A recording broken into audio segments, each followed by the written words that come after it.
si Binibining Rachel B. Aquilero. So, nung nakaraang talakayan natin, binigyan ko kayo ng activity, which is gagawa kayo ng role-playing and simulation. Yung main objectives ng ating activity is yung mag-demonstrate na use of role-playing and simulation in teaching in social studies concepts. So, ang ating pamagat sa ating role-playing na ating napili ay yung paglanda sa kasunduan sa Paris noong 1783. Ang konsepto na itinuturo dito ay kung paano hinuhubog ng mga diplomatikong negosasyon ang mga kaganapan sa kasaysayan at mga interes ng iba't ibang mga panig. So, handa na ba lahat sa kanilang role-playing simulation? Yes, ma'am. Okay, sa inyo na ang ating harapan para sa inyong role-playing.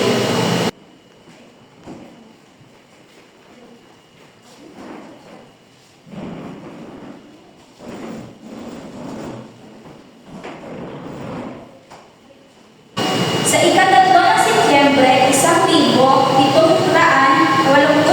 sa Paris, matapos ang maraming taon ng digmaan sa pagitan ng Gran Bretanya at ng mga kolonya nito sa Hilagang Amerika, nagtipon ang mga delegado upang tapusin ang isang kasunduang pagpapayapaan. Bawat bansa ay may kanya-kanyang layunin.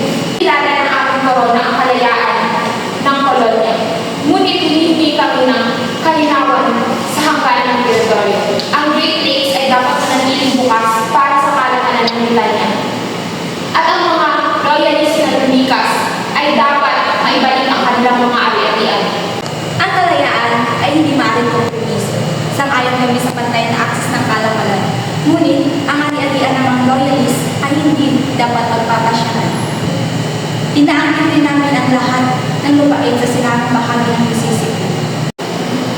Sinuportahan ng Pransya ang mga kolonya mula sa kalayaan. Ngunit, hinihiling din namin na unagin ng mga daungan ng Amerika ang mga produkto Francis bilang kapalit ng aming tulong militar. Nais din namin protektahan ang aming teritoryo sa Caribbean mula sa pagpapalawak. Tanggapin natin ang lugar sa Mississippi. Ngunit kung ang mga ngalakal na Briton lamang ang mananatiling may access sa New Orleans. Tungkol naman sa mga loyalists, tutulak namin ang kompensasyon kahit hindi ito mandatory. Magagarantiya namin ang akses ng kalakalan sa New Orleans. Atin ang mga estado na isa ng alam ng mga loyalists.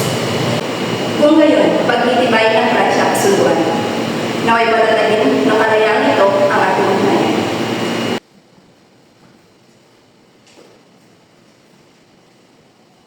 Ang kasunduan sa Paris noong 1983 ang nagtapos sa revolutionaryong digmaan.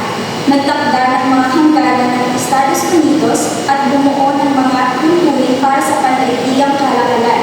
Nagpapakita kung paano binabalanse ng diplomasya ang mga nagtutunggaling interes upang hubugin ang kasaysayan.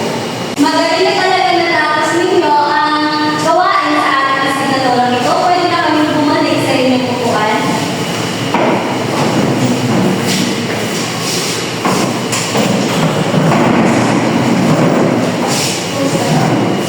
So, may natutunan ba kayo sa inyong ginawang role-playing and simulation? Yes, Bigyan ng palakpakan